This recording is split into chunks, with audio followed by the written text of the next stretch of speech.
Today's episode comes to you from the Blue Chew Studio. Right now, when you buy 2 months of Blue Chew Gold, you get the third for free with promo code WRESTLE at BlueChew.com. Welcome to Something To Wrestle With. Something to wrestle with. Bruce Prichard. Well, you know. That's not a rib. No, you haven't been. There's no box of gimmicks. Rumor and innuendo. I don't deal in rumor and innuendo. And was he there? I was there. Say something. I don't give a shit. Welcome to Something To Wrestle With. Something to wrestle Something with. to wrestle with. Something to wrestle with.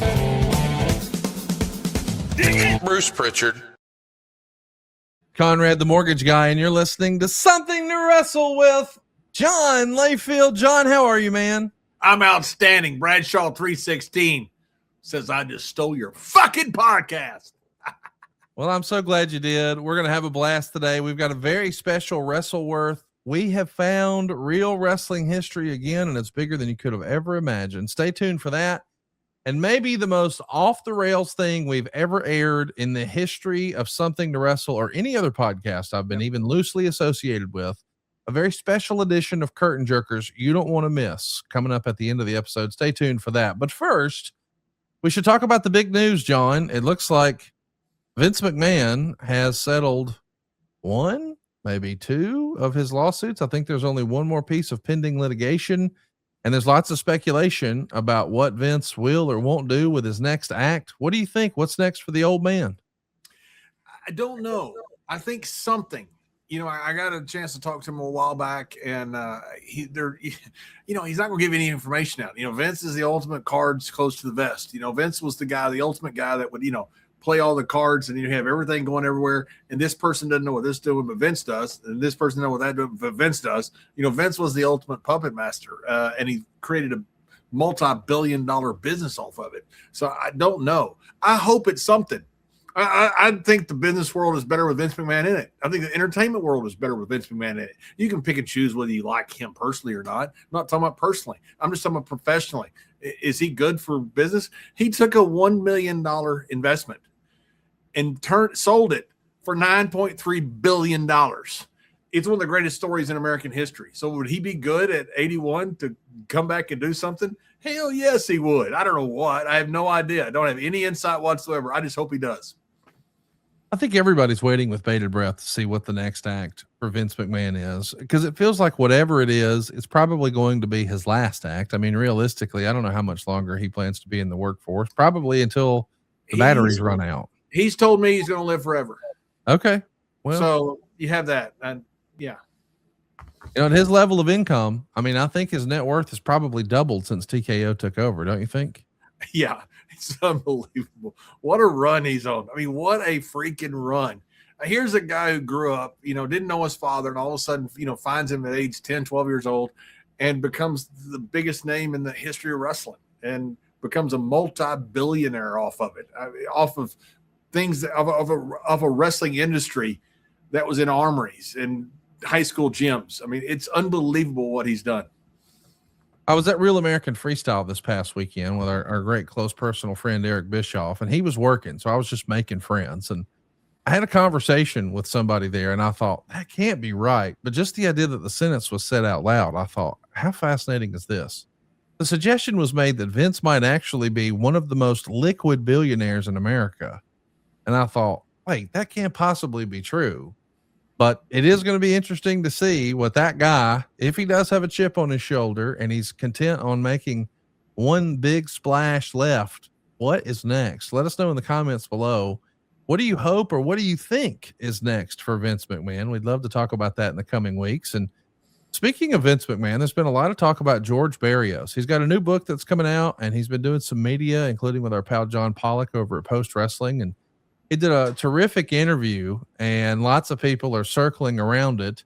I highly recommend you go check out Post Wrestling and hear the interview for yourself. But I don't know that all of our listeners are familiar with Barrios. Can you tell us what his title was and what your time around George was like? Yeah, I didn't have a lot of connection with it. George was the main lawyer, right?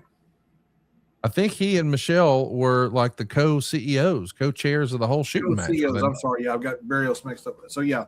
So yeah, what a great throw it was to throw to somebody who had no idea what you're talking about. One of the more powerful people in the history of WWE. He's got a brand new book out. I highly recommend that you check it out. Have you read the book yet? I have not. I've got it. I've got it pre-ordered on my Kindle, but I haven't had a chance to check it out. Is it an expose? What is it? Well, it's talking about his time, in and around the wrestling business, but he does actually talk about the decision to go to Saudi and how Vince was on the fence there. And they even get into Vince's decision to try to come back in the WWE. So lots of people, myself included, who just can't get enough Vince stuff, they're going to be gravitating to this book. That's why I pre-ordered it. Highly recommend that people check it out too, especially if you're just curious like I am about maybe how the sausage was made in WWE. Yeah, and it's interesting because I didn't have a lot of connections with George. I did a lot with Vince and I did a lot with a lot of people, but Vince, it was kind of unique. Vince kept a lot of the business people separate from the wrestling people. And, there wasn't just a ton of crossover except for him, of course, that had the crossover. When he first started hiring people back in the 80s, the wrestling world was mad at him. Why are you hiring these Hollywood guys to produce your shows? Why are you hiring these Wall Street guys? This was like how, and Vince kept it separate. He kept the business part separate. So I didn't have a lot of connections with George. I always heard really good things about George, but my connection was always with Vince. This first I've heard that Vince had some trepidation about going to Saudi. I think you would be particularly interested in that. I know when that was first discussed years ago, me, you, and Bruce were all hanging out. This is before Bruce went back.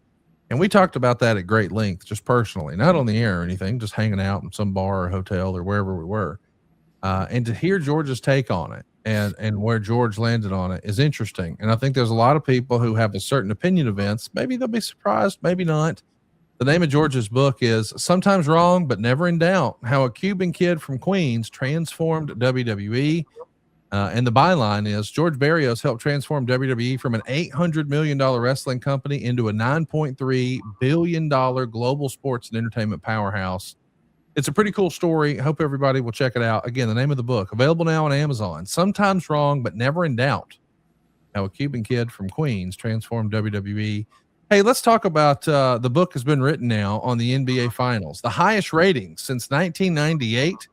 Yes, if you're curious, that happens to be the same year that Eric Bischoff convinced the power forwards from the finals to wrestle each other the very next month on pay-per-view. Of course, it was the Jazz versus the Bulls.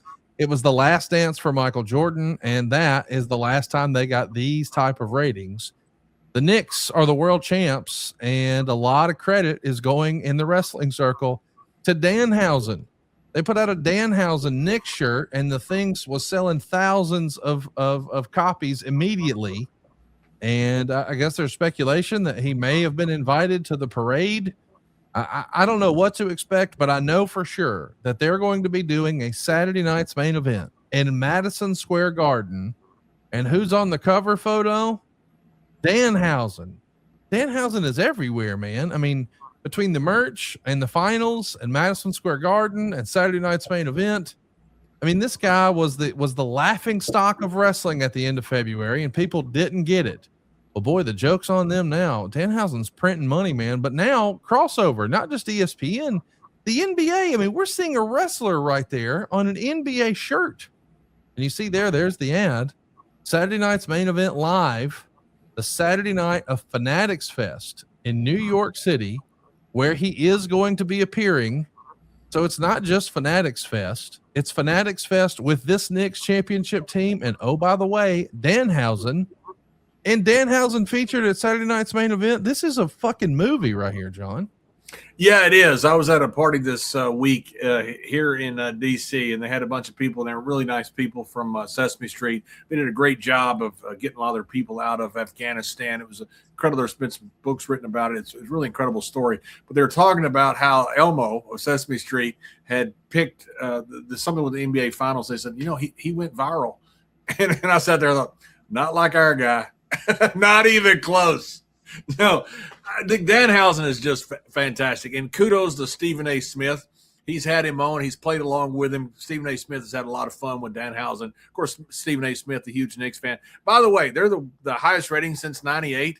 and they played the smallest market team, I guess, that there is. I don't know if Milwaukee's smaller than San Antonio, but they played the San Antonio has won a lot of championships. I'm from Texas. I love the old San Antonio pop teams. They never drew ratings, even with Duncan and all the incredible talent that they had, because it's a small market team. To draw ratings like that says a lot about the freaking Knicks. And Danhausen is on an incredible wave right now of an incredible time. Let's talk about Danhausen. I don't know if you saw, but there was a headline this week that WWE has recently filed for a trademark. They're trying to trademark the term human monies. And obviously, I love that. I love that Danhausen was so over the top, just hit you on the head with it. I mean, he was working the gimmick tables masterfully. Matt Cardona wept somewhere. He was so proud. But he would say, come give me your human monies. And people loved it, and they did. Well, now WWE is trademarking that phrase, and I've seen some people online sort of throwing the flag saying, hey, WWE can't own that. Danhausen owns that. I don't think they necessarily understand trademark law. If he used it beforehand, it's still going to be his. They're going to use it together. And by the way, is Danhausen throwing the flag on anything right now? It feels like he's riding so high. Hey, sign me up for more of whatever. Trademark it all. Let's go, right? Yeah, Danhausen came over to me and Ron one time at signing, and Ron didn't know him very well at all. Knew who he was, but he said, "Hey, I want to do a video with you." And a lot of guys want to do videos and stuff. We're like, and Ron right away was like, "Yeah, great." And Ron told me, he goes, "There's something about that kid." He goes, "He's really good, and we should do more with him if he wants to." And he did a video with us. It was just fantastic. But he had the whole thing in his mind, what he wanted to do. The next time we saw him, we knew we were going to be there with him. We had an idea for something to do. He was perfect for that. I mean, he's a really smart guy. But you look at the way he talks, it's hard to do that. It's hard to talk in character like that and talk backwards in sometimes some ways. They always say in wrestling, the smart guys play the dumb guys because it's hard to play that characters like that. Santino Marella was the same way. R-Truth is like that. I mean, there's certain guys that are just talented, and Danhausen's one of them. Well, I'll tell you what, if you don't try Blue Chew, you are cursed. The future of erectile function is here. Blue Chew Gold is changing the way millions of men are having sex in 2026. And in exchange for some human monies, they'll get you so hard even a cat couldn't scratch it. You'll have that cat scratch fever. The new arousal boosting formula combines passion and performance into one tablet, and it dissolves under your tongue for super fast onset. No more waiting for a pill to kick in. No, think of this as like a hot tag for your wiener. No more moments ruined by performance anxiety, just the results you want when you want them. Like JBL told Public Enemy once, if they don't want to come to the table, we'll take them to the table. Most ED meds only focus on blood flow, but Blue Chew Gold goes further by combining two ingredients for blood flow with mental arousal and connection. So man, you're not just physically ready, you're actually in the mood. This type of innovation is why Blue Chew Gold is the #1 brand in erectile function. John is famous on TV for the clothesline from hell. What about the erection from hell? Sign up, check it out, Blue Chew Gold. And the process is simple. It's all online too. Get started today at bluechew.com and go for the gold. Turbocharge your love life and make it easy to get hard. Go discover your options right now at bluechew.com. And we've got a special deal for you. Right now, when you buy 2 months of Blue Chew Gold, you get the third for free with the promo code WRESTLE. That's promo code WRESTLE. Visit bluechew.com for more details and important safety information. And we thank Blue Chew for sponsoring today's podcast. John, let's talk about some, interesting. I don't want to say it's bad news because maybe it's not bad. But boy, there's been a major shakeup at TNA, and I can't wait for us to talk about it. I know that once upon a time you were doing some stuff and hanging around TNA a little bit, but the company continues to evolve. This is the story of the company that Jeff Jarrett built with his father, and we're going to see that story in the first week of July on the Dark Side of the Ring on Vice. They've got a 2-part series that they're going to do on night 1, and then we'll see the conclusion in episode 3 the following week. So that's coming up starting on July 7th. But man, this thing has evolved quite a bit since Jeff started this way back when. And the latest iteration had Tommy Dreamer at the top. And he went on Busted Open on Wednesday and announced that on Tuesday, his relationship with TNA and Carlos Silva came to an end.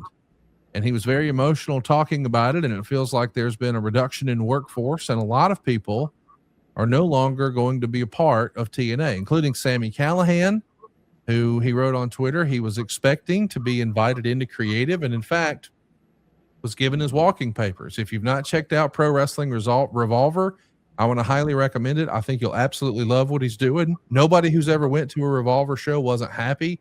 All the guys who were there, all the fans who were there. If you're looking for some of the best in independent wrestling, Revolver would scratch that itch for you. But even Tessa Blanchard, I guess there was a report coming out. She recently did an interview after it was made public that she was no longer with TNA. That TNA asked her to be committed to TNA or CMLL, and she made her choice, and back to Mexico she went. She is 100% with CMLL, and I'm sure there are others. They haven't all been named, but this is being classified as a reduction in workforce, and there's rumor and innuendo that maybe in the old Tommy Dreamer seat, Road Dogg could be coming in. There's at least been discussions, according to Fightful Select. I saw another report that said that Delirious, who once the head booker in Ring of Honor, he's going to be leading the creative charge here. But I got to say, I hate to see that Tommy is going, but I am happy for our pal Road Dogg. If this means there's another opportunity for him in wrestling. What do you make of this shakeup? And what can you tell us about Tommy, Road Dogg, or Tessa Blanchard? What is the report that they're doing this for money cuts, for revenue cuts, or as just a change in strategic reasons? I don't know that they've made any. I don't think they're going to come out and say we got money problems. But when I see reduction in workforce, that means there's money problems, right? I mean, I'm just reading between. I mean, to me, that feels like an economic decision. And I know there was a suggestion, oh, they got all that AMC cash. I never really believed that. Based on seeing the first show, it didn't look like there was a new influx of cash into production. I'm not being critical, but I'm just saying it didn't feel like that much of a different show than what we had been seeing. Yeah. Sometimes when you go from a smaller show to a bigger show, you just assume, hey, we're going to have a new graphics package. We're going to have new videos. It's going to be a new lighting. I don't think all of that happened necessarily. I don't pretend to know all the details of whatever their TV deal is. But when I see a phrase like reduction in workforce, that almost feels like a layoff. And layoffs don't happen when business is a booming, right? No, they don't. And that's what it sounds like to me, which is kind of shocking. Wrestling business is so freaking big right now. You think you'd be ramping up, and maybe they are. Maybe it's a change for strategic reasons, and they're reshifting. And they didn't cut that many people. It sounds like, right? I mean, they cut Tommy Dreamer. We don't know the whole list, so that's the thing. Like even the statement that TNA released, they said Tessa, Sammy, Tommy, and others. So they didn't say who, and I think maybe we're waiting on some other announcements to come forth. But we know for sure that those three are gone. Let's go one by one. We'll start with Tessa Blanchard. Have you had a chance to see much of her? I know that, previously in her life when she was a younger person, I know she had a hiatus from wrestling, but once upon a time, she was one of the biggest and brightest. I'd say that was, 8 or 9 years ago. And then there were some reports that people were not seeing too kindly. She left, went back to school, came back to wrestling. Looks like she's in better shape than ever. We haven't heard of any more negativity, but this is former Impact World Champion, not women's champion. Tessa won the men's belt in TNA. It was real wrestling history, not the Intercontinental like China, but the big belt, the world title, the same one that Kurt Angle and Sting held. Granted, different era. Now Tessa Blanchard's there, but now she's saying, I think I'll just commit to Mexico. What do you make of that? Yeah, I like Tessa a lot. I've got a chance to work with her several times when I went down to TNA when she's doing some stuff, especially in Texas, and she's fantastic. I really thought a lot of her. She's very respectful. Just as kind of you'd expect out of a second generation wrestler, but very talented. I mean, incredibly talented. I always thought that I wish she had come to AAA. I don't know what the dynamic was. She's living down in Mexico, I believe, right? Isn't she living down in Mexico? I believe so, yes. Yeah, speaks the language fluently. She'll be a huge addition for CMLL. I think she's going to be great. I thought she'd be great to move to anywhere. And I thought she'd be great at TNA. I mean, she gets a reaction. Now, some of it's negative, but she gets a reaction. Everybody in that building, you watch her walk out, everybody in that building has a reaction to Tessa Blanchard. Some good, some bad, but everybody has a reaction. Few people in the business can do that. And she's able to hold that. She's able to hold that. She's able to work with that. Few people can get that reaction. Even fewer people can handle it. and she can handle it. I think the world over. I don't know what happens now. I think she'll be a huge star down in CMLL. I think continue. She's worked there before. I think she'll continue to be a huge star down there. There's a big competition right now with AAA and CMLL, and I think she's a huge person on their roster that's going to really help them. Let's talk a little bit about Tommy Dreamer. I know that Tommy has received a lot of criticism. I think a lot of fans online have been critical of TNA Creative, and that's not unusual. When people are critical of AEW Creative, they go after Tony Khan online. When they're critical of WWE Creative, they used to go after Vince. Now they go after Hunter and Bruce and whoever else. So that's kind of normal and common for wrestling fans to say, oh, we don't like the creative, XYZ sucks or whatever. But the real life Tommy Dreamer, and he was emotional talking about him, parting ways with TNA. This is a guy who was obviously dyed in the wool in ECW, but spent a lot of time in WWE and around the developmental systems like OVW. And now with TNA, I mean, he had a real opportunity here. And I know he ran his own independent, outfit, House of Hardcore, and had a lot of fun with that for years. But being in the big seat at TNA was a big opportunity for him. I'm sure he's disappointed. The real guy. What can you tell us about Tommy and Tommy in a creative capacity? Yeah, Tommy's a good dude. I mean, everybody who has ever worked with Tommy, I don't know anybody who has anything bad to say about Tommy. Tommy's a good human being. He's just a good dude. He sticks up for people. He's a ballsy guy. He's got a backbone. He's willing to stand up for what he believes is right, which I admire greatly. The reason I went to TNA was because of Tommy. Tommy, I reached out to Tommy. Tommy reached me, whatever happened, and worked with him. I like Tommy. I liked his booking style. I liked everything about it. Conrad, booking in wrestling is hard. It's one of the reasons that, like, say, TKO takes over the wrestling business. You can only take over so much because you got another wrestling business to be able to book the wrestling business. You look at great bookers. Great bookers don't just come up out of nowhere.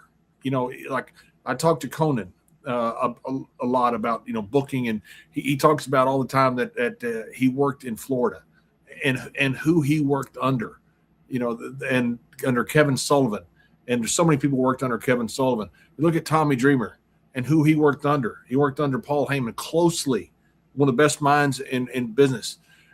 Heyman, who worked under others. It's all passed down. Look at Road Dogg. He's one of the few guys who worked hand in hand with Vince McMahon. These guys are very rare. Now, it's not saying that guys that don't work under people and don't have great tutors like this can't learn it, but it's kind of like second-generation wrestlers. You have some that aren't very good, but for the most part, they have a leg up on all the rest of us that had to learn business from the outside coming in when they're on the inside and they're just stepping up. They grew up in the business. Who Tommy learned from, who all these guys learned from, it gives them a massive edge. This wrestling business is hard. It's hard to book. And the problem is this, Conrad. So you have a show tonight, and the show's really good. You're going, oh, man, that's fantastic, man. You guys are the best. Okay, what are we doing for next week? And the following week, we got a pay-per-view in 3 weeks, our PLE. And then we got a PLE. We have our big shows in 3 months. Now, how are we doing that? Okay, this person that's not being used, what are you doing with them? Now, all of a sudden, you realize, oh, geez, oh, my God, it doesn't stop. That's why people get burned out so much. That's why you look at some great bookers, like a guy like Eric Embry down in Texas, said he just, got burned out. So many people get in that chair and they just can't handle it. Famously, Vince would bring guys in and he goes, I'm going to use you until you get burned out, because he knows they're going to get burned out because they can't work like that. And so many guys would come in, they'd work for so many months in a row, so many years in a row. Then it's like, God, I need a break, because it never stops. We don't have reruns. We got to have new content every week. And a wrestling fan is going to look at it, as they should. And they're going to say, okay, here's the show that I'm watching in a silo. And you forget that they've just booked 51 shows the first part of that year. This is their 52nd that year. And and they have a couple bad segments. They're going, look, I chose to use my time to watch it. Why'd you have these bad segments? And to the guy over here that's done 51 straight shows, he goes, dude, I had 51 straight shows. This is 2 bad segments out of a year, but that's what that wrestling fan watched. And that's what that wrestling fan will go online and say, this booker sucks. That's a lot of the negative feedback you get. It's hard to do what these guys have done. And Tommy Dreamer is, in my opinion, a very good booker. And if it's Road Dogg who ends up taking his place there, he's also a very good booker and will do an incredible job. I do want to ask a little bit about Road Dogg. You know, this is a guy who we know has been under fire since the reality show aired for WWE Unreal, and it showed you behind the scenes. And so many people really hung on to the word reality. And it just shows you again how much we all really want to believe in wrestling, and we want to suspend our disbelief. It's on Netflix. It's supposed to be entertaining. And if it's not entertaining, they're going to edit it to be entertaining. But the idea that people are being critical of his booking, you were pretty loud and proud defending our pal Road Dogg recently, and it made headlines everywhere. But the idea that he has almost immediately perhaps landed in another pretty important position with another wrestling company is not exactly a surprise to me. Is it to you? No, because as I've said, how many guys are there that are qualified for this job? Right. There aren't many. I mean, how many could you count? You can count on one hand how many people are qualified to do this job, to book a major wrestling company 52 weeks a year. That is an incredible task. That's not a task that you learn on the job. That's why people that come in, you see these guys come in that have a little money, you know, the money marks as we used to call them. And they say, okay, I'm going to book my own wrestling. The guy doesn't know what he's talking about. You can do it for a couple shows. And you see guys do that. You see some bookers come in and they hot shot it. They book 2 or 3 months. Then all of a sudden they're out of ideas. They're like, oh shit, what do I do now? Oh, you've got a show this week. And by the way, next week you got another show and another show the next week. This doesn't stop.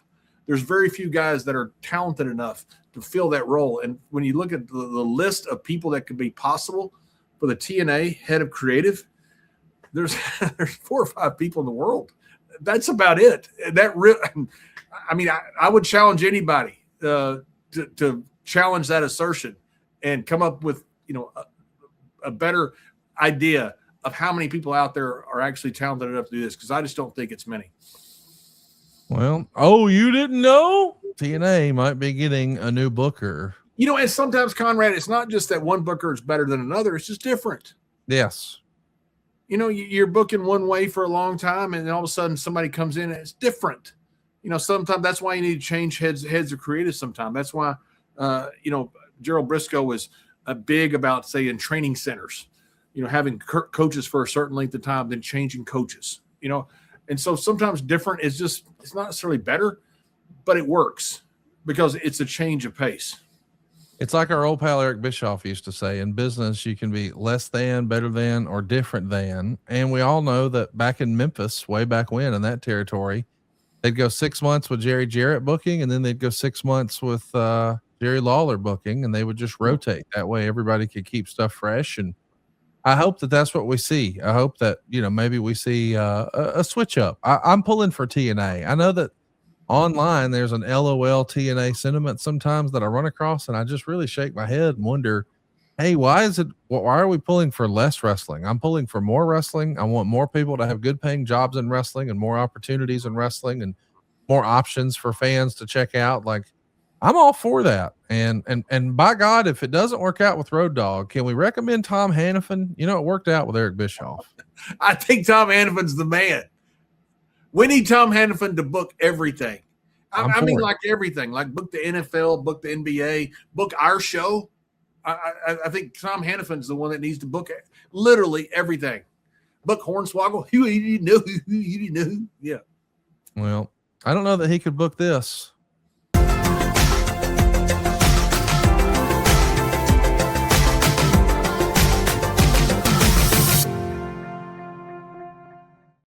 All right, John, it's one of my favorite segments on the show every week. It's WrestleWorth. Think of it as like Antique Roadshow for your wrestling collectibles.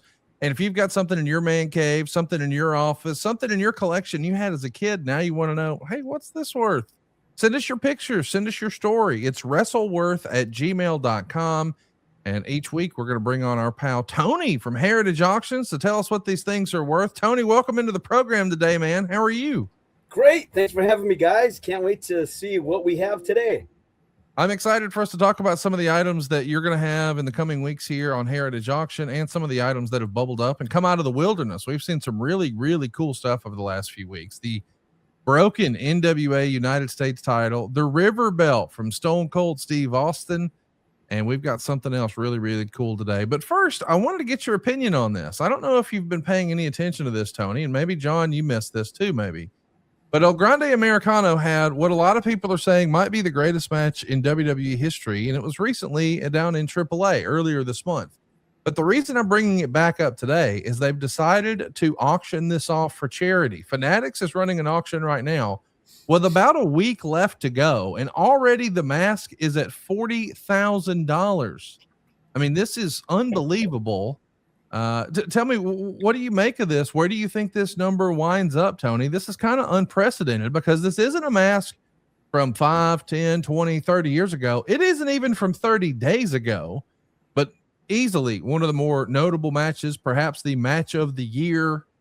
And we're only in June, but this thing's already at $40,000. Where do you think this one winds up, Tony, if you had to guess? I think for a couple of reasons, it's going to go at least double that number. I think because of the charity aspect of it, that's a big, big part of this whole equation. I think it'll probably double in value with 8 days left. I mean, in an auction setting, people really wait till the end to bid on an item, and I could see it doubling. When you talk charity, and Gable, you know, he's a big name wrestler, and it shows great the nice thing about that mask is you put it on one of those mannequins, those head mannequins, it looks really, really sharp. We've had some that haven't really aged all that well, but this one, I know it is still brand new, but it looks like a pretty high quality. It's one you can really throw on a mannequin, and I think it's something that will do. My guess would be 80,000. I like where he signed it. He signed it in a great spot. Some collectors don't like autographs on Matthew's items, but where he placed it was a perfect spot to sign it. Nice, big, large autograph. And, you know, it's not like he wore two different masks. That's the mask that he wore. So you can quote photo match, and it's not one that, you know, I can anticipate more coming out there because it is technically, it's a one of one. And when you couple in charity, and it's a very, you know, it is a new item. It's still in people's minds, that match, that I think everything adds up to, I would say in that 80,000 range. It's a great looking mask, by the way, too. And what a great story this is. As a reminder, 100% of the proceeds are going to go straight to a foundation that supports children facing life-threatening health conditions. It's a nonprofit that's registered, a legit organization that helps children suffering from critical illnesses by fulfilling their greatest dreams, bringing them joy, hope, and emotional support during their bravest battles. I think we're all hoping for a big number on this one. John, would you be surprised to see this mask go for 80 grand or more? No, I don't think so. And like Tony says, with a charity event, you know, you obviously get a charitable deduction from it, but you feel better about giving something that's a charitable donation as well. So it's not just a matter of the tax break you get. It's also the feel good feeling about doing something that's good. And so I wouldn't be surprised. This match is, people are talking about this thing, you know, like it's going to be remembered like, you know, Hogan and Andre or Steamboat and Savage, you know, it's just, which it could be. I mean, this thing was absolutely unbelievable. So no, I wouldn't be surprised to see it go at that. This is a part of history. Speaking of history was made somewhere else. This past Tuesday night, there was a giant sale from Golden Auction. It was a John Cena CM Punk dual signed card from Topps. It's a Topps Now foil fractor, easy for me to say, one of one. It went for $12,749. Tony, it doesn't just feel like the ring use items. It feels like wrestling trading cards are heating up too. Is that what you're seeing? Yeah, you're seeing a lot of it. There's a lot of people putting out bounties for some of these one of one cards. I know there's the John Cena WrestleMania card that I think an athlete put out a huge bounty on it, and then somebody upped it. Anytime you get one of one, especially a type of product, that's, you know, one of the recognized leaders in baseball cards, wrestling cards. So I think the one of one, the autographs are nice, but the one of one, it's a chase card, and we've seen record numbers on those. And it's Punk and Cena, two iconic names, but there's a lot of people collecting one of ones now. and I don't think that's going to stop anytime soon. When I was growing up in the 80s and 90s, they didn't really have these chase cards like they do now. And, something that is the only one out there, everybody wants it. And of those two names, that's a very, very good price on that, on that card, because again, two iconic names. And, when you do have the autographs, it is nice. And there's a lot of guys looking for modern cards right now. There's a lot of younger people getting involved in this that weren't involved 10 years ago, 15 years ago. So, I remember the times when people weren't going to card shows. They weren't really buying into this. Now you're seeing a lot younger people carrying their Pelican cases and $20,000 cards. It's unbelievable at some of these card shows, and wrestling has just gained so much in popularity. Even at the shows now, the baseball card shows, more and more wrestling cards are being found, and people are buying them. When you go to Target, you go to Walmart, they have wrestling cards available there. So that's a great sign. That's a very, very good sign for the future. John, did you ever get like a big batch of your cards? Like, I'm curious, as a performer, I've heard stories of occasionally a wrestler winds up with like, 10 or 20 or 50 of his own personal card. Did that ever happen, during your time in the ring? Did you get trading cards of yourself and you just had a stack? No, to my knowledge, we didn't get it. We never got them. I mean, we never knew they were coming out. First time my action figure came out, it was at Walmart, and I was going through the Walmart and I see it. And I loaded up all of them in my grocery cart, and I go up to the front to check out. I thought, oh shit, I can't buy my own action figure. So I went back and hid them all behind a bunch of stuff and told my mom to go get them. So that's how I got them. But we didn't know when action figures are coming out. Still don't. I see figures now, they come out and have no idea it's coming out. Some guys may know. I don't. I've never cared to know. But we didn't know about cards either. We just know when they came out, some fan would come up with them. But to my knowledge, we never got sent a stack of cards. I've got a stack of probably 50 or 75 cards of different kinds people have given me over the years, but I don't think they came from the card company. I don't believe. Tony, I do want to ask you, for some of our listeners who aren't really familiar with the collecting world, is it fair to say that a lot of times someone's rookie card is worth more than another era? Absolutely. Everybody wants the rookie card, the first card. And with wrestling cards, it's a lot different, because a lot of what happened was, when you look at the Hogans, the Andres of the world, there's some Hogan. Technically, his first card was a Japanese issue, and I think it was, I want to say 1981 with black borders. So it's really hard to find it in high grade. Andre, there was a magazine, and I want to say like 1973, 74, that had a card on the inside of it. It was like it came out quarterly, I believe. It was a wrestling magazine. I want to say 73, and people would cut them out. So that's kind of his first mainstream issue, I guess you could say. What it is I know, like, for the modern collectors, what's kind of established as the quote unquote rookie card is the 82, 83 Wrestling All-Stars, that where you could buy them. It was a mail away. I think it was $5 for a series. And Andre being the first card in the vacuum sealed set, they got damaged quite easily. So the rookie card is always the most coveted one. But now with some of these one-of-ones that are surfacing, it's really changed the game, because I know with some of the wrestlers now for WrestleMania, for their first WrestleMania, they've been wearing a patch. I think they wear like on the boot. And what they do is they take the patch off after the match and they put it into a card, and it's a one-of-one. They do it in Major League Baseball too. For a guy making his MLB debut, they put a patch on his jersey on the sleeve, and when the game's over, they take it off and then they put it into a card. So, these card companies are getting very creative with what they're doing now. And when you couple in the autographs as well, there's a lot of collectability to the cards. But yes, your point of the rookie card being the most valuable one, that's usually the case. But again, with wrestling, with all the regional issues, there's some that are just hard to find. So that makes it a little more interesting with the wrestling cards, I would say.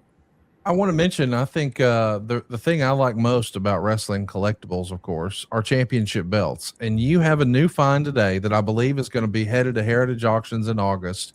And this is a belt that I can't wait for people to see, because it has a unique history. And on the surface, it may not be something that's all the way readily apparent.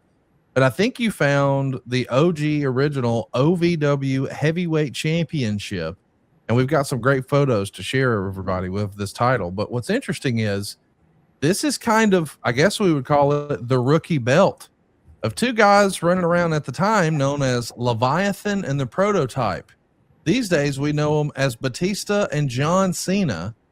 This is one of their world titles, I guess their first real major championship, if you want to call it that, in pro wrestling. Now, of course, OVW used to be a feeder system, if you will, a developmental territory for WWE. So Jim Cornette had his hands on Brock Lesnar there, and Shelton Benjamin there, and Randy Orton there. But I think Batista, John Cena, and others would have held this one. Is that right? I think CM Punk also did. And the thing about this is you made a very good point when you're in your opening statement there. This is technically the rookie belt for so many of these superstars. And I'm very curious to see what it does, because you know, on something like this, you have to really describe it properly and talk about all the guys who held this belt for, I don't know. I think they used it for over 10 years, I want to say. But it's going to be interesting because so many of these, you know, wrestling champions, this was their first recognized belt. Yes, it's the minor leagues. I understand that. But, you know, and that's something you have to really grab people with the title and describe it properly. You want to show as many wrestlers holding this belt as possible. This was Danny Davis's promotion. And again, it's going to be how many guys held this belt. You mentioned Batista having this belt, Cena having this belt, and you're right. It is technically their first rookie belt that they held, and so many guys. I mean, they came through there and held this belt. We're going to go with the 20,000 estimate on it, open it at 5,000, and I'm very curious to see how it does. Again, it's, you know, the thing you're going to try to do is find as many guys holding this belt as humanly possible. It is signed by a number of the wrestlers, so it's gonna very excited to see this one and to really get it going. I'm not sure, but I'm pretty sure this would be the same belt again that Batista, John Cena, CM Punk, and Cody Rhodes held. Yes. And so if you're really going to look at one singular belt that all of those guys held, and I don't mean, because I know somebody's going to say, well, they all held the so-and-so belt. No, I mean the actual set of leather and plates. Like this particular piece shares so many great stars in their developmental era. You know, when they're really learning their craft, they're getting better at working on TV and working in front of a live audience. This would be like if you got, I don't know, some, you know, pro baseball player, Hall of Fame, first ballot Hall of Famer, and their first card was a AAA card. That would be kind of cool. But what if it was the same bat that all of these Hall of Famers used? Like that's kind of the more applicable analogy, I think. But I think there's a ton of history in this. Granted, it wasn't a nationally televised program, but it's a Reggie Parks made belt. Reggie's no longer with us. He's the godfather of championships. And when you think about this more modern era, probably the last 20 years, you would have to look hard and long to find a bigger list, a better list, a stronger list than Batista, John Cena, CM Punk, and Cody Rhodes. What do you think this is going to bring in at auction? If you had to guess, because it's not a quote unquote TV belt. It wasn't on Monday Night Raw. It wasn't on Nitro. It wasn't at WrestleMania, but just the shared DNA, if you will, of professional wrestling for a decade is in this title. What do you think it's going to pull in? My number would be 50,000. Wow. The reason now I like starting things lower. I like getting people involved, getting the bids coming in. I think the 20,000 estimate is a bit conservative, but this is also one like some of the United States belts and, you know, the WCW belt that you had. That one's more established, and that one, you know, more people associated with certain wrestlers. But this one here, it's, you know, you may get wrestlers involved in the bidding process on this because they may say, oh my God, that's my first belt. And I could see it going for 40, 50,000. Again, you got to really describe it properly. That's the big thing in this. If you just put, you know, belt used in the 2000s, that's not going to do it. You got to really delve into who owned it. And, you know, I mean, you have 20 years of champions from this one belt, which is amazing. And it's going to be really interesting to see where the bidding goes on this one. It'll be a fun one to watch. I can't wait to see what some of your new rare autographs are coming in for. I can't believe this is real, but I think you guys recently came into possession of the California wrestling licenses for some awfully big stars, namely physically large Andre the Giant and Hulk Hogan. I mean, this is crazy stuff here. And I got to tell you, as a wrestling nerd, I love being able to see these guys fill out real business paperwork with their real handwriting and their real autograph for their real name. This one from Andre that we're seeing on the screen here from August 12th, 1986. So certainly the peak of his WWE run, just a few months before his iconic WrestleMania 3 main event. But you've also got one for the real life Terry Bollea. And what I thought was interesting about this one is it actually has the fingerprints. I mean, that's pretty crazy to think, but you can even see that he did it at the police department there in New Haven, Connecticut. and it's got his fingerprints there in order to get licensed to wrestle in California.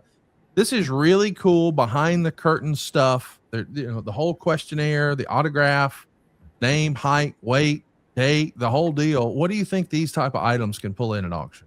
So we had an Andre contract from 1988-89 that did, I think it did about 12 to 15,000. What I love about this Andre piece is it's when he was the Machine, which is a very short time span. It's before, it's when he was supposedly he was suspended for not showing up. And, Andre was Andre. His size couldn't be duplicated, so he went as the Machine. So there's not a lot from that time period. And this one has got a 10,000 estimate. Of course, his autograph in any format is coveted, hard to find. He didn't do a lot of autograph signings and that kind of thing. I like it, the time period that it's from, because you're right. You're kind of leading out of the Machines and you're starting to get towards WrestleMania and the next, in January of 87. So this one, I think 10,000 is the right number. And again, it's not the typical Andre the Giant. You got the Andre Roussimoff autograph, which is very coveted among collectors. And, there's just not a lot of Andre autographs. The Hogan piece, what really sells it, because Hogan's autograph is plentiful. He signed a lot. He signed Terry Bollea. It's not that he wouldn't sign that, but when you've got 1980, you've got Hogan right around, what was he? The golden, what was he? The Sterling Gold. That's kind of during the Sterling Gold days, and that's right around or right before AWA, so that's kind of the beginning of Hulk Hogan wrestling. That's got a 3,000 estimate. Again, there's a little bit of water damage, but some of the selling points is the early signature, the thumbprints, and I just think that the time that it's from is so important here. Early Hogan, there's not a lot of early Hogan. Yes, there's a lot of autographs. Yes, he signed a lot towards the end, but this is early Hogan, and I think this one, I wouldn't be shocked if it goes for 5,000-6,000 just because of when it was done, and the thumbprints are a really cool added piece of the puzzle here. I think this is a great value, even at $5,000 or $6,000. This feels like an absolute steal to me. I couldn't help but notice in some of the images that you were sending Silva and I in order to prepare for today's show, did I see one of the earliest autographs known of Andre the Giant? What are we looking at here? So Andre was known as Jean Ferret in the 1970s. I've got one in my collection, and I saw this one, and this one's the nicest I've ever seen. It's better than mine, and it is the nicest, clearest Jean Ferret. It's a little under 8x10. It's a promo photo that would have been done. That looks like early 70s to me. And it's, like I said, when I saw it, my eyes almost popped out of my head. I'm like, this is the nicest Andre that I've seen, or Jean Ferret, because it's he didn't sign that for a long period of time. And yes, he signed scraps of paper and that kind of thing, but to find a signed photo with a quote vintage autograph on it, extremely difficult. And he signed it in an absolutely perfect place. If he signed it over his stomach or over his trunks, that's a different story. He knew exactly where to sign this one. This 15,000, I think, is the minimum. It wouldn't shock me because of how nice it is if that's a $20,000 autograph photo. The nicest Jean Ferret I've seen. I've seen a few through the years, but you don't see them that nice. Well, as if that's not enough, I can't believe this is real, but you finally got the photo matching report back, and we now know that the what we were calling the Hogan 86 belt was actually used at WrestleMania 2. We can now confirm, based on the photo matching service that was done, that this belt was photographed around the waist of the Hulkster on the same day as WrestleMania 2. Of course, in the main event, it was a solid steel cage in Los Angeles, California against King Kong Bundy. And I saw some suggestions. Even Matt Cardona yesterday quote tweeted this report, this photo match evaluation, saying that he thinks this could go for $1 million. And I know when you first talked about the idea that we would have this belt coming up, I kind of didn't know what to expect. You thought maybe $1 million. I see Silva is showing us some different pictures of a different belt. We'll get to that one in just a minute. But the WrestleMania 2 belt, what do you think? Is this $1 million belt? What do you think? All day long. I do. I think we're gonna estimate it at 500,000, but I think this is $1 million belt. And the reasoning behind it is when you think of Hogan, when you think of the heyday of Hulkamania, when you think of Hogan, Andre, all that stuff, you think of this style of belt. And WrestleMania was, awesome and everything, but WrestleMania 2, WrestleMania 3, that's where, people associate this style of belt with Hogan. And being the first one that's going to ever sell, you're going to set the market. And I think $1 million, because you're not just going to get wrestling guys buying this. You're going to get pop culture guys. You're going to get people who may not just be wrestling fans. They like pop culture. They like history. And Hogan is wrestling. He's the Babe Ruth of wrestling. He really helped put it on a map. And this is a belt that he wore when he was taking wrestling to the next level, before it was obviously in, gyms and that kind of thing and small arenas. And this is where it got mainstream. WrestleMania 2, obviously WrestleMania 3. And I think this belt will definitely do $1 million because it's a beautiful looking belt. And it's the belt that you think of when you think of Hulk Hogan, when you think of WrestleMania. That's the belt. And that it photo matched to the day of WrestleMania 2. It's tough, in the ring, in a steel cage, to get those up close photos of the belt. And this one here, my goodness, it is just unbelievable. And I can't wait. We're doing, we're going to have it at the National Sports Convention. Promotional things are being created as we speak. So it's going to be fun to see. It's going to be fun for people to get to see this belt. And I'm glad we got to, get it on your show first, because it's a special piece of history. And it's hard because there's never been a belt of this magnitude that's ever sold. Even with the boots, I think we did 200,000-300,000 estimate, over $1 million. I think this belt is going to do that as well. John, did you ever think you'd see $1 million wrestling belt? Good Lord, no. Crazy. No, I don't think anybody did. You didn't have a bunch of belts back then. If you thought it was going to be $1 million wrestling belt, as big a foresight as Vince McMahon was, he didn't see it either. You'd have had a belt for WrestleMania 1, a belt for WrestleMania 2. You'd have had special belts. We had the same belts we used all the time.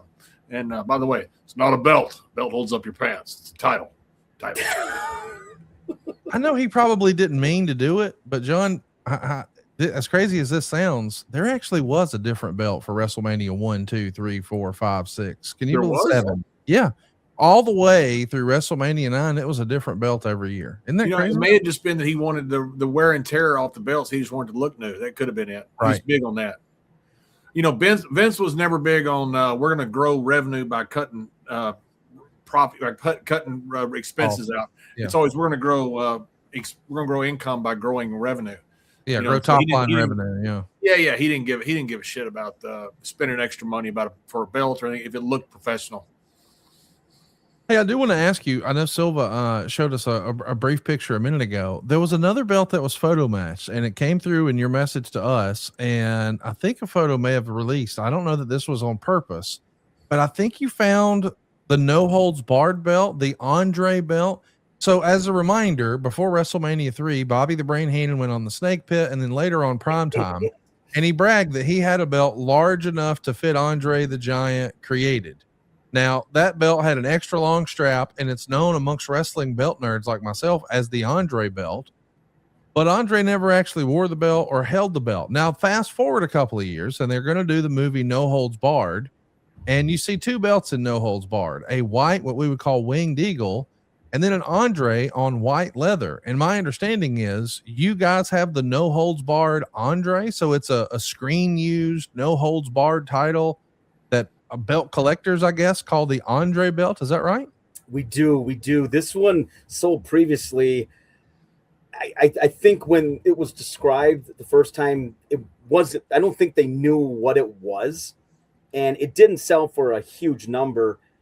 I think somebody put together this whole puzzle, to be honest with you, and because it came in as an inquiry to Heritage, and when the Andre belt, we could picture, Jack Tunney on was it the Brother Love show? I think it was Brother Love. Yeah. It was a snake pit. The snake pit. Sorry. The snake pit. Having this belt and then having it being used in No Holds Barred. I mean, that's just crazy to think that they kept it and then they changed the leather on it from the black to the white. So that one has photo match. That's going to be in upcoming auction. So that one, stay tuned on. It's going to be either late this fall or this winter. It'll be coming up into auction. We try not to have the same style of belts sell against each other. We are getting a lot of really high quality belts, but they're all different belts. So I think the reasoning behind it is we wanted to move that because we have the Hogan belt in our Platinum Night auction. I don't think we wanted to have one so similar selling at the same time. So we wanted to kind of give it its own day in the sun. So that's the reasoning behind it. But yeah, it did photo match. And that's another one that, I mean, I just remember Bobby Heenan at that press conference saying that he wanted a new belt being made, and he takes the Hogan's championship belt and kind of tosses it aside. And then this was created before WrestleMania 3. And this would have been the one that Andre would have worn had he won. And then to recycle it and bring it back for No Holds Barred, you're really pulling from a lot of angles here. Andre fans, wrestling fans, and movie fans. So that's going to be one that will be appearing in the next probably 6 months. Hey, Tony, I don't know if you ever saw Curtain Jerkers, but there's a hornswoggle that imitates me and the Cassette Kid. I'm sorry, Cassette Kid. He's a comedian, Cassette Kid. Good guy from Alabama or somewhere. I don't know. But Hornswoggle would do his like Conrad very much sounded hornswogglish when he said, there's some nerd that goes, they didn't do the little belt like that. They won the belt here. They won the belt. It's very hornswoggle. It's hurtful. It's a rude comment. They won the belt. They won the belt. Well, Tony, I don't know if I can agree with that impression of me, but I greatly appreciate you spending so much time with us. I can't believe we've managed to find a freaking $1 million belt. As a reminder, if you've got an autograph, you've got a rare collectible, you want to know, hey, I wonder what this is worth. Send us your picture, send us your story to WrestleWorth@gmail.com. We'll throw it up to Tony, see what Tony thinks. And Tony, I'm looking forward to this auction you guys have coming up in August. We'll have all the details in the weeks to come. Can't thank you enough for all the time, man. Thanks again. This is my favorite part of the week, getting on with you guys and talking wrestling collectibles. I love it. Want to grow your business with the power of podcast advertising? Reach loyal, engaged audiences through trusted host endorsements across the Podcast Heat Network. To learn more about advertising opportunities, email dave@podcastheat.com or visit our website at podcastheat.com. John, we've got maybe one of the craziest episodes of Curtain Jerkers we've ever had coming up. But before we do that, I wanted to hit you with some more wrestling news this week. I don't know if you saw, but Jim Johnston recently did an interview with our pal Chris Van Vliet, and he talked about the music scene right now in wrestling. And he said that the current music is, quote unquote, really mediocre. Here's what he said. I felt a great responsibility, like part of these guys' careers and successes were in my hands. The music now in WWE and in AEW, I'm sorry if this is mean, it's all really homogenous and really mediocre, and it doesn't have anything to do with the characters. And I think that's why there are less big stars. I don't think there are no potential big stars on the roster hiding there. Before Steve Austin was Steve Austin, he was the ringmaster, and there are lots of stories like that. These people need the right storyline, the right costuming, and definitely the right music to lift them up. of course, I know that a lot of people, myself included, we grew up on Jim Johnston's themes, and we absolutely love the work that he and Jimmy Hart did specifically. I mean, still, these are iconic themes that we all still know and love today. And I know there's been a complaint that some of the work that I think it's called CFO has been doing for WWE through the years had a sense of sameness. I, though, think that Mikey Ruckus and AEW have done a phenomenal job with their themes. I know I'm not asking you to pick which one is better or anything like that. I really wanted to dive into how important is theme music for a wrestler? Is it that critically important? Because Johnston here suggests that it's the right storyline, the right costuming, and definitely the right music. I think a lot of fans always focus on not the costuming, but the storyline. Talk to us about the importance of music, at least in your opinion. Yeah, and I want to say Mikey Ruckus was on the show with us, and he was fantastic. Yeah. I don't know AEW's theme songs very well because I don't watch it that much. You know, I don't watch that much WWE. There's so much wrestling content on. I watch what I can, so I don't know a lot of the theme songs done for AEW. So when I talk about theme songs, I'm going to be talking specifically about WWE specifically. I don't want that extrapolated over to AEW. But I think, look, when you had Shawn Michaels, "I'm a Sexy Boy," and you could hear his voice in it. And same thing you had with a lot of Jim Johnston songs. You could hear the voice of the wrestlers in the theme. It made a massive freaking difference. I mean, when that Road Warriors hit, when Kerry Von Erich's music hit, it was so freaking iconic, man. People just went crazy. I mean, nuts. Now, look, Kerry Von Erich was one of the biggest stars in Texas history. Road Warriors, one of the biggest tag teams, maybe the biggest of all time. So that had a lot to do with it too. But that music fit them perfectly, absolutely perfectly. And when you heard that, I'm like, geez, oh, fuck. Here we go, boy. Here we go. I still remember being a fan and being in Reunion Arena. And Bill Watts was in the ring, and I forget who he was about to fight or something. And he said, "Why do you have a baseball bat with you? You're so tough." He goes, "I don't need a bat. I got something better." And all of a sudden, that freaking Road Warrior music hit. That place, I can feel it right now. It was so unbelievable. The right ring music, to me, is just everything. Because, when you hear that glass break, when you hear "Do You Smell What the Rock is Cooking?" when you hear these iconic themes, the John Cena theme, so much of it, it just puts you into a different world. And I think it's massively important. The music today, don't know any of it. It doesn't sound that descriptive to me. And it doesn't sound, I don't know. I'm not just picking on the music today, but I love Jim Johnston. I don't even know if I ever met Jim. He did my thing. They asked me, back in the day, they asked me, is this okay? I didn't have much input in it otherwise. I wouldn't, especially as Justin Hawk Bradshaw, wasn't a big enough star. And later as JBL, I don't know who did that theme. I loved it. Vince had a big part of it. Vince said, "I want to play something for you." I said, "This sounds awesome to me." And, I'm not a guy who can build something organically, like musically, but I can pick and choose what I like and what I would change. I didn't want to change anything. Jim did an incredible job. And is the music today as good? I can't possibly see how it is. I think we all agree. I like Jim Johnston too. I know that sometimes these quotes can get taken out of context. I would challenge anybody to check out the work that Mikey's doing. I think he's hit a home run with AEW, and I don't think he meant to be disparaging to them, but I do think that he's hitting the nail on the head. Somewhere it does feel like we've lost our way. There's a handful of really great themes in WWE that stand out, and we all know, and they're iconic. And then there's others where the music starts and we're all kind of watching the Tron to see, now who is this again? And I don't think that's what you want, right? Oh my God, no. When you had something, you had Eddie's music hit or Sean's music hit or Kurt music hit or anybody's music hit, you knew exactly. Now these were massive stars. I get that. So you have a middle card to a lower card guy. You may not know. You may not have known him back then, but you knew nearly all of the themes that went with these guys. And as soon as that music hit, it puts you into a different world. Music is such a powerful, emotive source. You listen to a song and it takes you back to where you were when you first heard it. The music is so emotional. You and I are listening to a Ted Nugent song earlier. And it was a lot of fun. You changed some of the words, but it worked somehow. It does work somehow. And somehow, so does Soul. If you haven't already tried it, I'm going to recommend that you check out Soul before we roll the tape on Curtain Jerkers.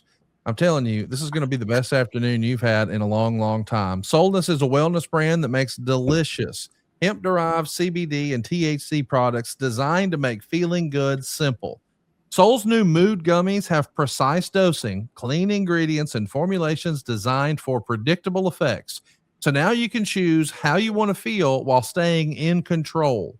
And I know that that's been a story that a lot of people have had where maybe they tried it, but they didn't know what to expect. Soul has taken the guesswork out. If you're looking for a bright, social, energizing buzz, man, just check out the Uplift gummies. What you'll get are 3 milligrams of sativa. That's my favorite. Plus the CBG. It's perfect for those daytime plans or beating that afternoon slump. But when you're ready to wind down, I want you to check out the Mellow gummies. That'll get you 3 milligrams of indica THC and CBN. So it's ideal for those cozy nights and unplugging.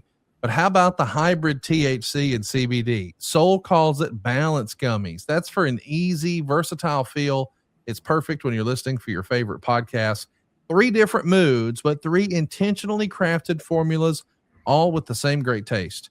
I'm a big believer in this product. I want you to try it out. It is a staple with me. I travel with it. I absolutely love it. And I want you to know, too, they've got sparkling beverages.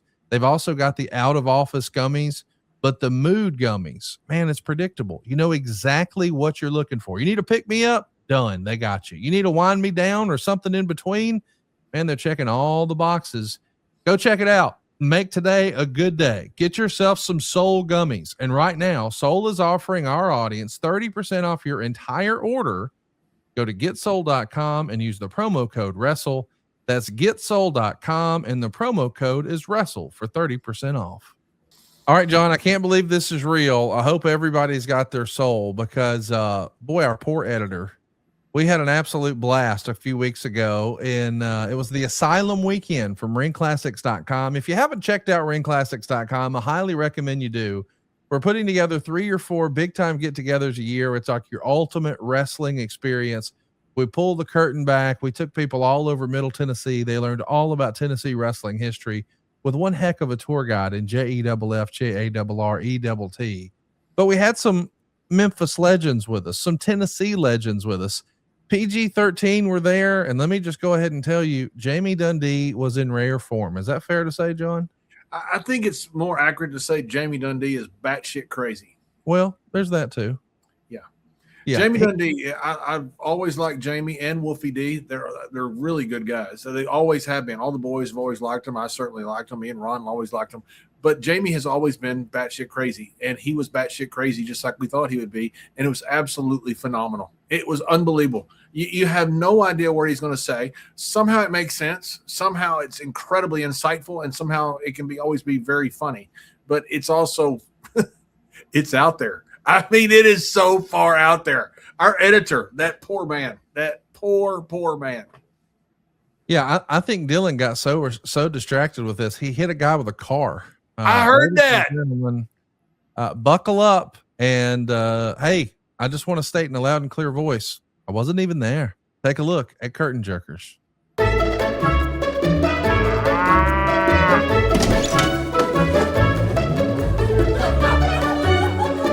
Get a Wolfie D check? Mine too. Why didn't we go first? Everybody lives in Hendersonville went first, so they go on. We live 9 hours away. They can put us on last. Hey, y'all gonna last? Main event. Fall for that bullshit. We don't want to fall for that bullshit. I heard somebody called Hornswoggle beating off a tanning bed. I don't know. I just heard that. It was just a little bitty thing. It's just a little bitty tanning bed. Yeah. Something funny, Wolf.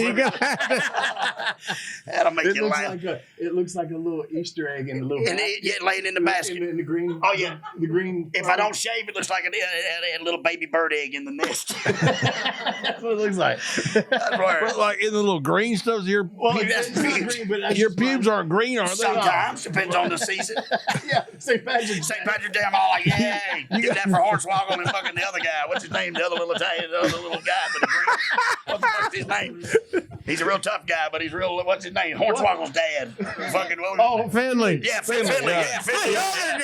Yeah, Finley's something if we actually don't even make fun of it. We're like, oh yeah, his dad. Anyway, back to Hornswoggle.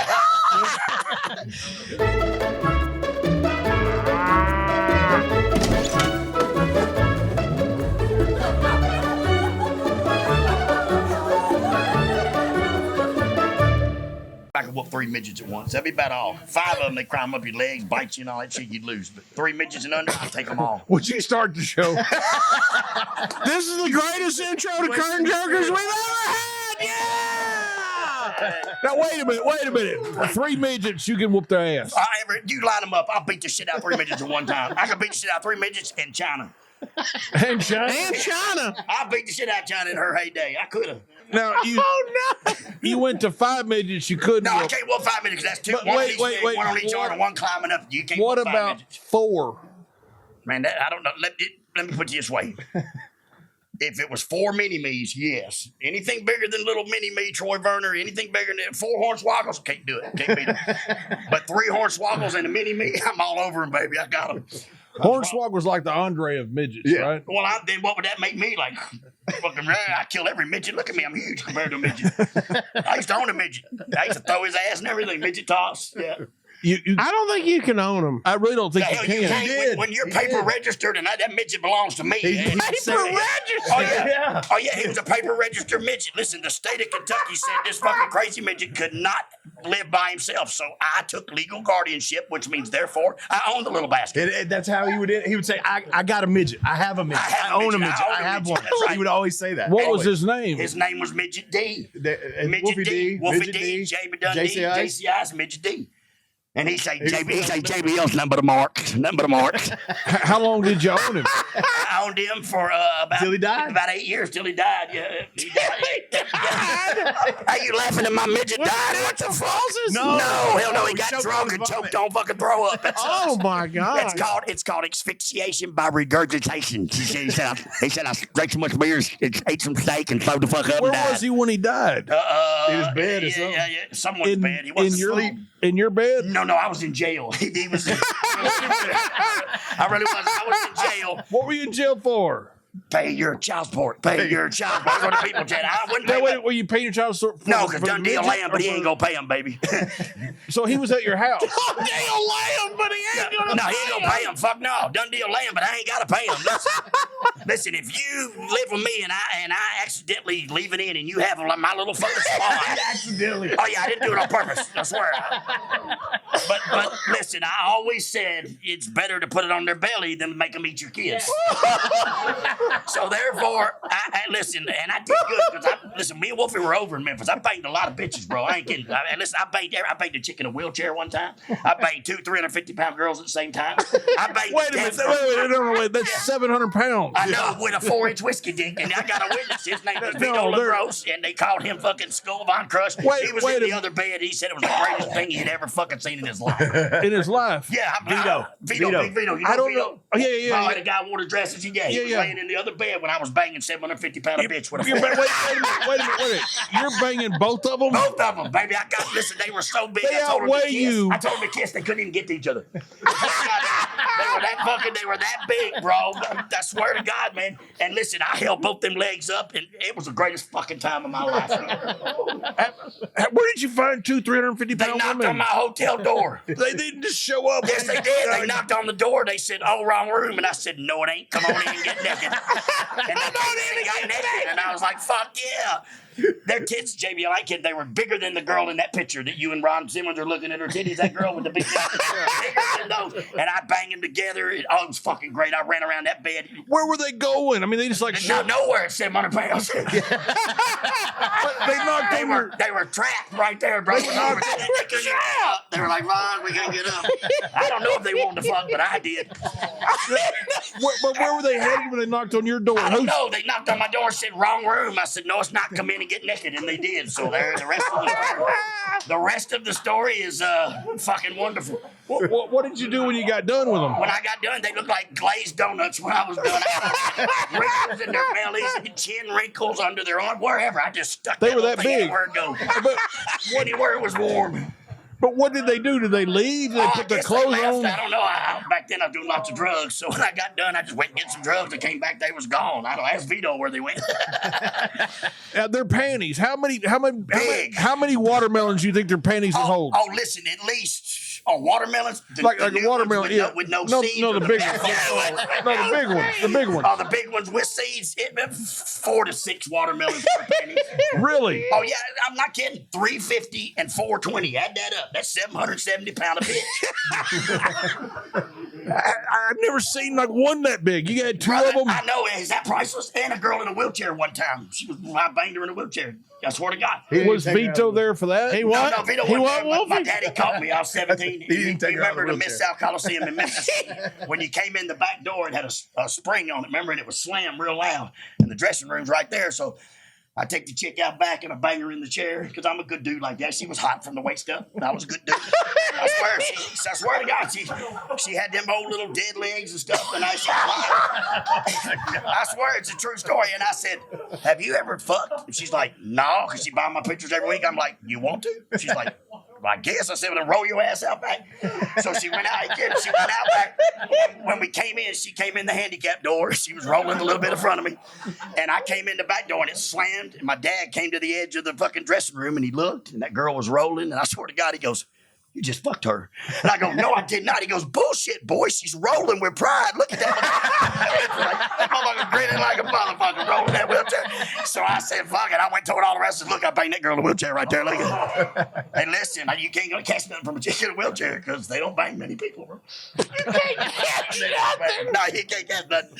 I swear. How do Clean you as a whistle. How do you deal with this, man, for all these years? Hey, man, I'm like y'all. I'm just watching the show. I watched it for 20 years. Yeah. man, Up and now close. y'all get to enjoy it. You know what I'm saying? But I mean, listen, you can't make this fucking shit up, bro. I'm not kidding.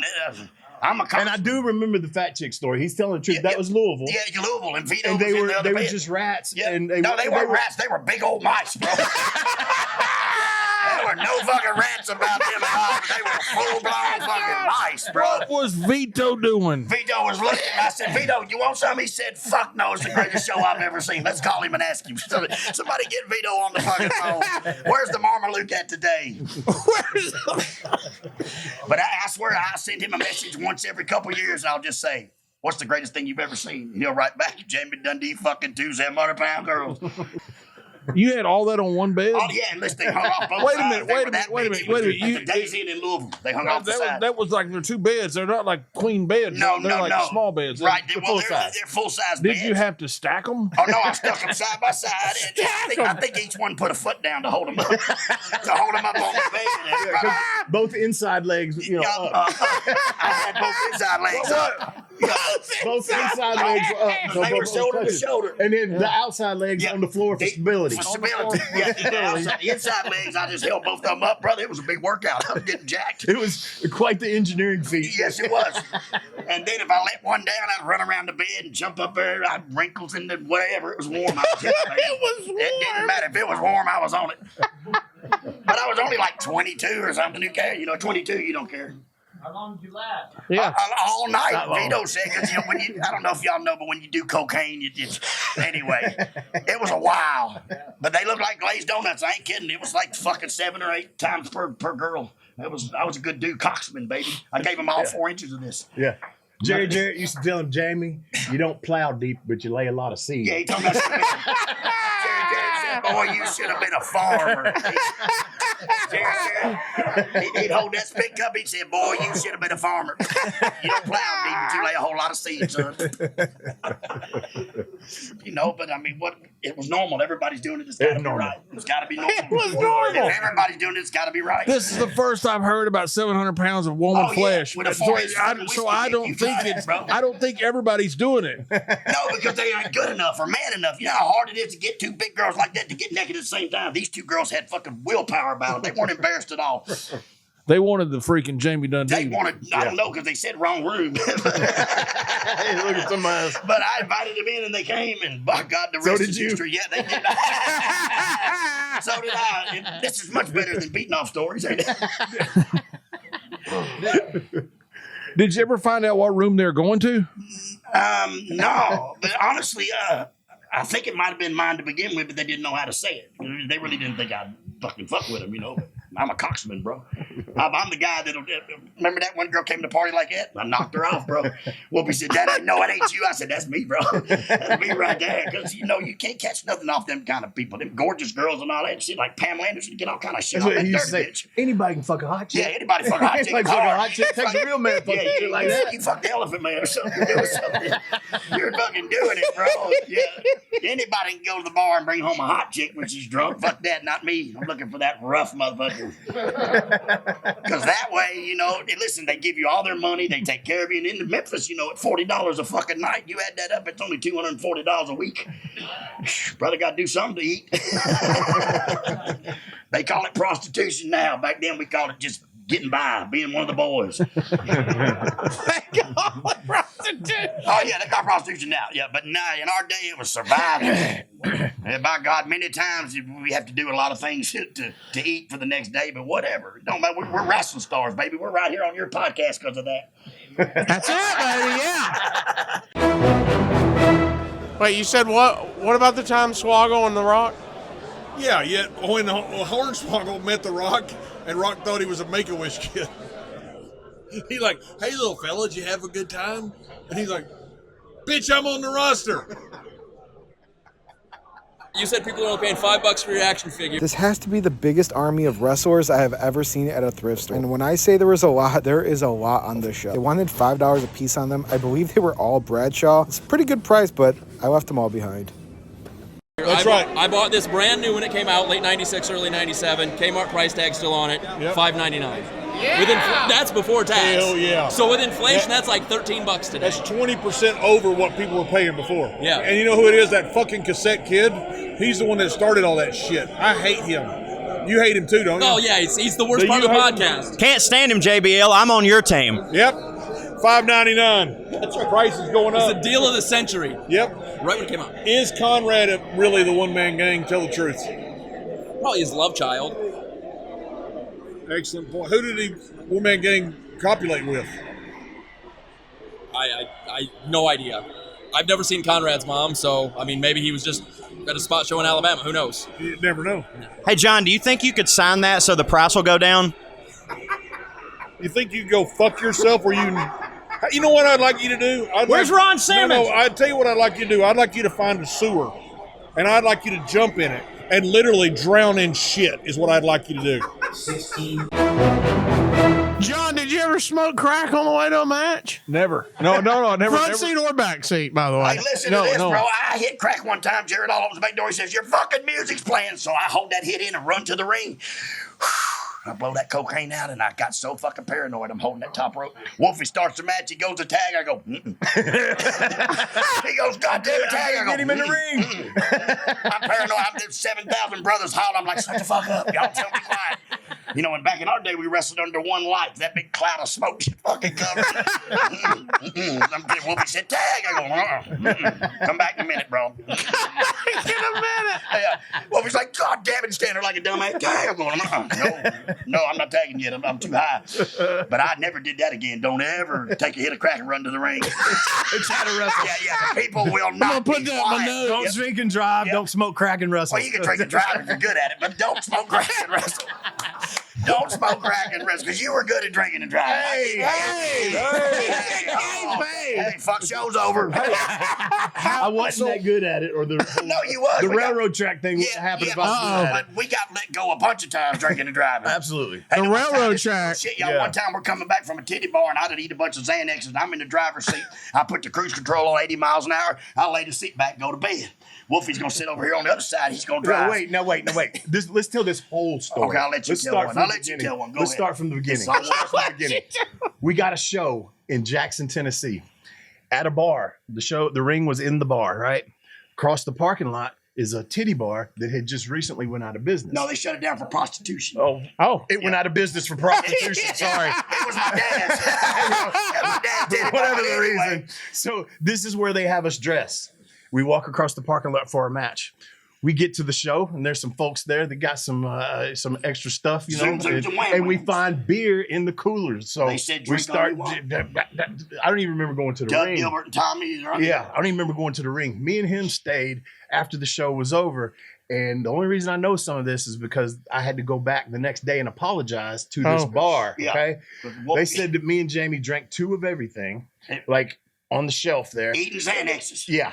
And the girl that was our ride home. He had some chick. This chick with us. And so me and him get in a fight in the bathroom over this girl, apparently. And against each other. Yeah, against each other. But then when they security came in, comes to break it up. I got a plunger. We turn on a wooden plunger, and I'm hitting him in the head with it, right? And it's broken off like this far. There's blood everywhere. They're throwing us out. He's bleeding. Yeah, but then we turn on the security. What the fuck do you mean we fight? We're fucking brothers. Hold on. Yeah. That's after they throw us out. Yeah. Right? And so it's 3 o'clock in the morning. Then we realize we've left the girl's keys in the bar somewhere. So we're banging on the door, and we're friends again. And we need our keys. We need our keys.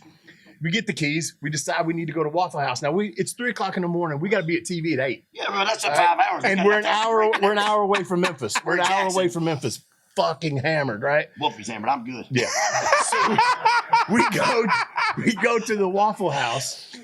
They don't have something that he wants. This motherfucker starts freaking out, cussing everybody. We get thrown out of Waffle House. Nuh-uh. Then we go to the Exxon right off the interstate because we needed beer. How do you remember all this? Because we needed beer, so we buy a 12-pack. At what time? At 3:30 maybe. You can buy beer for the hour drive ahead. Yeah, for the hour drive ahead. Yeah. To TV. It's 68 miles to the fucking hotel room. I put the 12-pack at my feet. All I remember is he's driving, and I just remember him going from one side of I-40 to the other. Keep him between the ditches, baby. Keep him between the ditches. I said, Jamie, you're fucking up, dude. I said, give me the fucking wheel. And I reached over and I grabbed the wheel. I put one hand over one eye because that's the only way I can see straight. I'm driving like this. I laid the seat I back. didn't know that he went to sleep. He still got his foot on the gas pedal. No, this is a fucking true story, cruise man. Control, baby. There wasn't no cruise control in that fucking car. That bitch didn't have no fucking cruise control in that car. Ain't no fucking. She was a rich stripper. Dude. That was a fucking hoopty like a motherfucker. So anyway, I'm driving like this, right? And I don't know that he went to sleep. And I start where I can't see, and I'm like, I can't do it, man. I can't do it. He lets go. And I go to sleep. We're going 80 miles. Now the chick's Next in the day back happens. asleep. Wham! We both hit the fucking windshield. He wakes up, grabs the wheels. He said, "What did you do?" I said, "You were fucking driving. What did you do?" Fuck you mean what I do? He skids out in the fucking median, right? Yeah. And I'm thinking, oh fuck, we're fucked. Oh, yeah, I got this 12-pack. I got this 12-pack, We right? thought. I start grabbing the beers. I get out of the car and I'm humming these motherfuckers, right? I'm throwing them. I think that I'm throwing them across the interstate into the woods. Well, I threw them all around the car. Oh, yeah, right. That's how fucked up I was. I'm just throwing fucking beers And around the cops the car. are coming now, right? Yeah. So the state trooper shows up. It's pouring down rain. Yep. I've convinced these people don't get in the ambulance. We're PG-13. I'm gonna pay you cash for it. Don't get in the ambulance. We hit a car going in our direction. Yep. Thank God. If Yep. we'd have hit something We hit a New stationary or York something, in the we'd have been ass. dead. A New Yorker, a bunch of people from Little Rock, Arkansas. We rear-ended them fuckers at 80 miles an hour. They never knew. Wah! That cop shows up, right? Were they New Yorkers or Little Rock? No, they were from Little Rock, Arkansas. In a New Yorker. You know. Oh, okay. In a New York. We shot that trunk all the way up to the front fucking seat, bro. Yeah. Yeah, I knew they were dead, but no, they weren't. I convinced them, don't get in the ambulance. You'll be fine. I'll pay cash because we're the rich wrestlers. but before you convince him that, you have to say the cop right? State trooper. And he's got Wolfie and the girl he in the puts back. all of us in the back seat. I'm but outside. he's able to get out With for the some same reason. The Genesis. cops letting him do this, right? Run and back he's and running forth. back and forth, talking to them, talking to him. Tell him, The cop goes, "Y'all been drinking tonight?" And we said, No. And he wrote something down. He said, "This y'all's beer around the car?" He hit that flashlight. No. Is that y'all's beer? Wolfie said, no. He goes, okay. We just happened to wreck into a Yeah, 12-pack. wrecked into in front of a 12-pack. We're ready to mobile. So the tow truck driver comes. Yep. Listen, we're like 8 miles from our hotel room. He charges us $1,000. He robbed the shit out of us because he knew we was fucked up. The cop didn't, obviously, but I wrote me a ticket for $108 for failure of maintain control of vehicle. The guy, they dropped us off at the hotel. Took us to the hotel. Who dropped y'all? The tow truck driver dropped us off at the cop motel let you 6. off Cop with let us the. all go with a $108 ticket. Said, "Fuck it, get out of Absolutely. here." Gave me. I had Absolutely. no driver's license, nothing. And here's the thing, though. Memphis Wait a Wrestling. minute, you had no driver's license. Fuck no, I didn't have a driver's Dude, license for it was different 27 in Memphis. years. And the back guy in in the those days. passenger side was driving That anyway. was Wolfie, right? And then he falls asleep. And the chick in the back's like, "This is my fucking car." We're like, I don't know what. Wait a minute, you had a chick in the back? It was her car, yeah. The one we Wait went over. Well, what was was she doing when you two guys were asleep? She was sleeping already too, because we all ate Xanax. It was peaceful. Xanax will put you to bed. They were finally quiet. She fell asleep finally. We were fighting each other, and then when they come, we fucking turned on you. You don't fucking fuck with us. We're PG-13. Who called the tow truck? I guess the cop did, because we was all mangled up in the street, and the front end of her car was so fucked. It was smoking. He tried to shit. start it at first and tried to take Get off. the fuck out of here, man. It wouldn't start. But the thing is, we tell this story to the like Tommy Rich and some of them. They go, "Was it a black state trooper?" And he's like, "Yeah." And they called him something. They had a name for him. Yeah, and he was a big wrestling fan. He never said anything like that to us. Like, I know, over at all. But I mean, obviously, he let us know. He just said, "You ready for that 12-pack?" Nope. Okay. So you have a wreck. Beer's everywhere. Yeah. And it's just rain from heaven. Pouring Apparently. down right here. And I got a Sega Genesis in a fucking briefcase. I'm holding it like it's fucking gold. And I'm running back and forth. That was our entertainment on the road. Sega Genesis. I swear to God, I got a Sega Genesis in this briefcase. We play boxing. We're so fucked up. I'm running back and forth. It's pouring down rain. I'm trying to keep my Sega from getting wet. And I'm telling people, don't get in the ambulance. We'll pay you cash. What happened to the people? They drove home to Arkansas, and then they tried to sue, and they lost the case because they didn't get an ambulance. That's an absolute true story. It sounds crazy. And like, how did you get out of this? The next day, we woke up, and I swear there's blood all over the pillow, and I fucking see the ticket on the counter because we don't remember none of this, really. Yeah. I'm like, fuck, Wolfie, we got a ticket. And I opened up the door, and that girl's Mustang is just mangled in front of the fucking door. And I said, oh, fuck, this sucks. Yeah. And then people went home and tried to get a lawyer, and they subpoenaed me to court, and the judge said, listen, if you can't sue this guy because you didn't get an ambulance. And I'm like, yeah.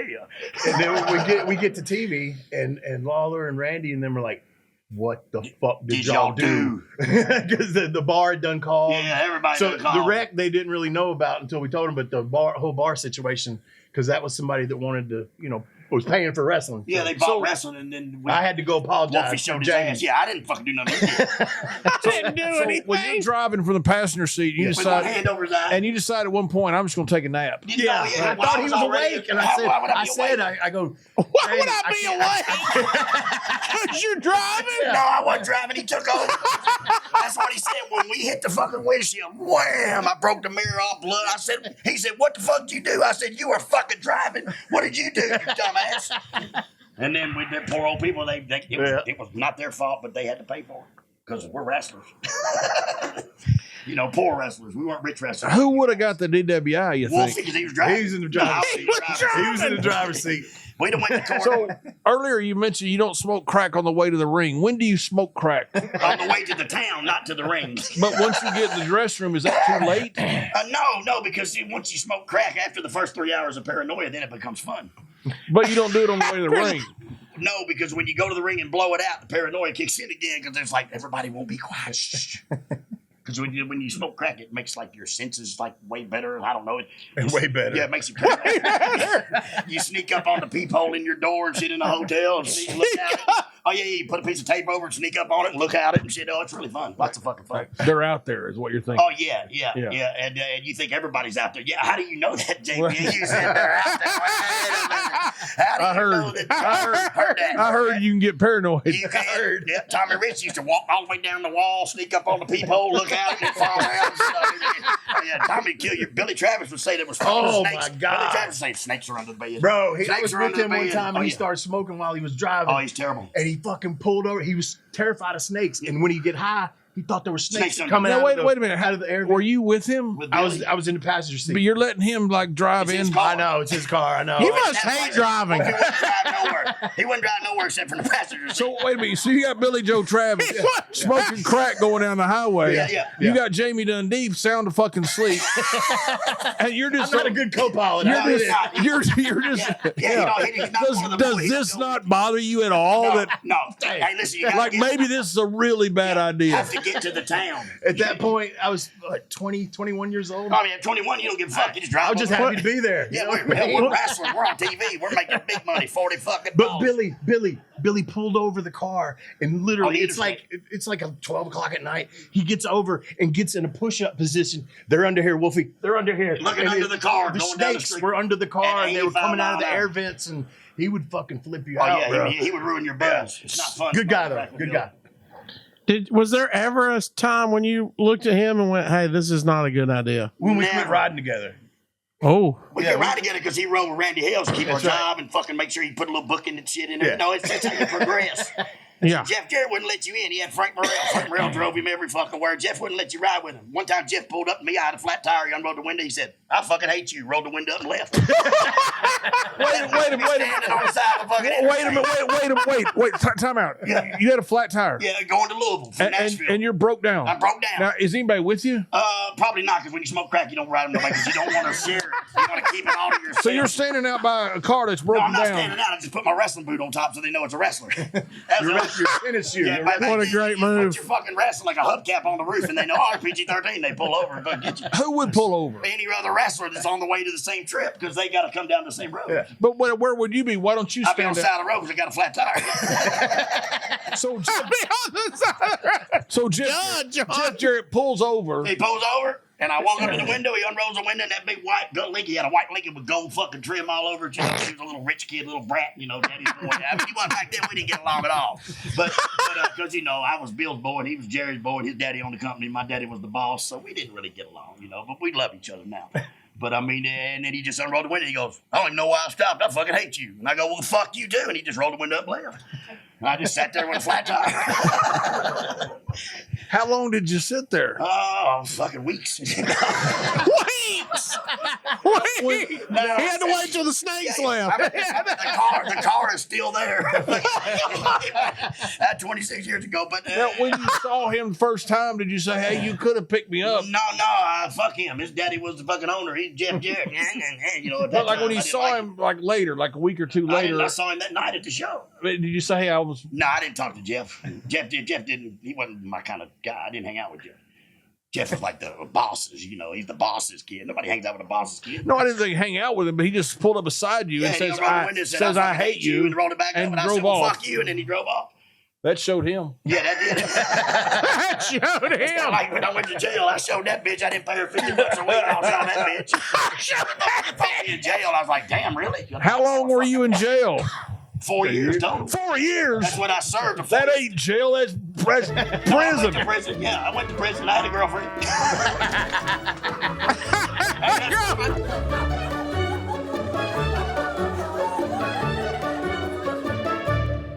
Well, welcome back. Another episode of Curtain Jerkers in the books. John Bradshaw Layfield. Do you have a different shirt?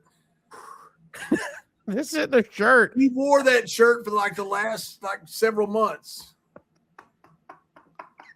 Does it have batteries on it? What? It's like shiny. It's like a weed shirt or something. This one's not shiny. Is that a drug shirt? It's tropical plants. You don't smoke them, right? Not these. Do you do crack cocaine? I do not. I just do the baking soda. How does that work? A pure baking soda. Really? Yeah, cleans my insides out. Not very tasteful, but I don't want to be doing drugs. You know what I mean? No, I understand. But Jamie Dundee was telling us a story about smoking crack cocaine and then blowing it out in the ring. And he was trying to explain to us you don't do crack cocaine in the ring. I'm not sure exactly. He lost me a bit on this one. And all I'm thinking is we're getting canceled and we're on camera with him while he's telling this. If you are watching this, it's a high probability it's the last Curtain Jerkers ever. This is it. We're done. We're canceled. And as it was going, I know I could read on your face because you had the same thoughts as me. This is our last episode. Oh, yeah. I did a Nazi salute in Germany, and this is what's going to get me fucking canceled. Well, first of all, shout out to PG-13, John. They were fantastic. He's of course, as you can imagine, they got more stories they told us in the green room that we couldn't air. And what we did here, we probably shouldn't have. That's correct. Of course, our editor, I just found out that he ran over somebody with a car. So I what the fuck?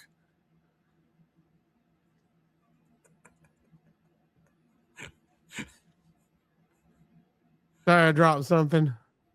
What'd you drop? Your vape? Are you doing drugs?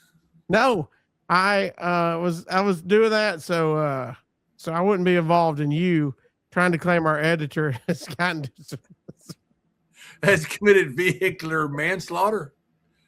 I just heard about it. I don't know anything about it. I'm not involved. Me either. Thank God. Hey, what do you think if you would have tagged with Jamie Dundee, how long would that have lasted? If they would have put you and him together, would you have just said, no, I'm not going to do it? I don't know. He's so freaking entertaining. Incredible. It's like watching the Hindenburg crash, you know. It's like you just like, okay, you know, that whole thing's like burning up now. People are jumping out. It's going to fall, and then everybody's going to die. And you're like, but I can't take my eyes off of it. I got to watch it. Yeah.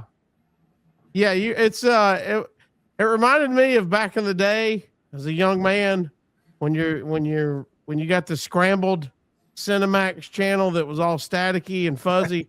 It's like watching that. You're like, I don't know if I can get in trouble for watching it because it's not really anything. Oh my God, there's a titty. But I don't know what's happening, but I feel like I shouldn't be watching it, but I feel like I should be watching it. And that was with this. I was excited. I was nervous. I was a little bit horny. I don't know what was happening. There's a range of emotions watching them two talk to us. You know, in Germany, we used to travel over there. They give you like 5 minutes of porn free at night, and then they'd scramble it. 5 minutes? Yeah. Well, I don't know exact time, but it was like approximately. But they give you like a certain amount of time, and then they'd scramble it, and then you'd have to buy it. I can tell you right now, I would have never known the scrambling part ever existed. You'd be done in 5 minutes? My movie would have been off before 5 minutes. One time we were in Hamburg, and Dutchman, we go down the Reeperbahn, and I'd lived over there, so I knew the language a little bit. I took him down to see the red light district, just to see it. Now we didn't do anything, nefarious, but there were a couple of working girls there. They called it window shopping. They'd sit in windows, you go down a window shop, you pick out the one you want, but they were standing outside, and so I tell them in German, hey, this is my friend, it's birthday, I'm buying whatever he wants. Now I'm just ribbing. But then the girls all think they got this rich American. They all just like swarm Dutch, like all over. Well, all Dutch can think of is they're trying to steal his money. So he's got his hands on his fanny pack and he's sitting there trying to walk away. He was, tell him to leave me alone. Tell him to leave me alone. I'm glad you did that for me. You would have been having to pay some ladies. One of them said, hey, 45 marks for 45 minutes. And Dutch says, I better bring a newspaper. I need something to do the last 43. It was great. But for those listening out there, Dutch did not do anything like that. It was all a rib. When was that? 2024? Yeah, it was last month. Last summer. Last month. He's reading the paper. Yeah, he's reading it. Hornswoggl's over there. Well, I hope everyone enjoyed this. Comment below. Let us know what you think about PG-13. You think there's a part 2 to this? You think we're going to make it to part 2? I think it kind of depends on the comments. I think this was a test run. And if y'all get past this one, we got some more for you. We got to get past this one. We got to get Vito on to talk to him about making love to these 700 pounds of women. He's the only eyewitness that we know of. We've got to. Right. We've got to get Vito on to find out exactly what happened from his point of view. We got to know, did she really just randomly show up? We got to know, were they really that big? Yes. Well, he said they were large. Yeah. And then all the follow-up questions that we will have, but we've got to get him on for sure. Yeah, we've got to get him on to figure out if this is true. And we got to ask Jeff Jarrett about leaving him on the side of the road. Leaving him on the side of the road, yes. When he pulls up and he's broke down. He said, oh, and Jeff stops just to let him know that he's not stopping. That could be the greatest thing ever. He literally he stopped just to tell him he's not stopping. And incredible. Then drove off and left him. That sounds even like a heel move even for you. That sounds like a little aggressive. It does. Yeah. Have you ever done that? No, I haven't. That's the next level. Yeah, that's next level. One time we had a flat tire, and Tom Prichard was down there, and he's trying to get the little hubcap off. I had a little toy jack. We're on the side of the road in Pennsylvania. It was foggy. I thought we were going to get hit by a damn truck. And finally, Tom goes, "Man, the lug nuts are stripped." And I go, "Oh, shit." So I got the little jack. I'm still jacking the thing up, the little twirly little thing, Dutch looks at it and goes, "Yep, lug nuts are stripped." So, shit, we stuck here on the side of the road. We had no cell phones, nothing but 4 cell phones. So I'm sitting there with the little toy jack, and I look at it. I said, "Lug nuts are stripped, right?" And both of them go, "Yeah, we're screwed." I said, if you took the hubcap off, you'd get the lug nuts. Oh, yeah, true story. So we get back in the car, and Tom goes to sleep in the back, and Dutch is sitting there on the passenger side because Tom has now been banned from driving. Tom drove off the road. So we were on the road, and I said, "Tom, we're in the middle." Tom looks at me. He's driving like 80 miles an hour, and he goes, "I can't see a fucking thing."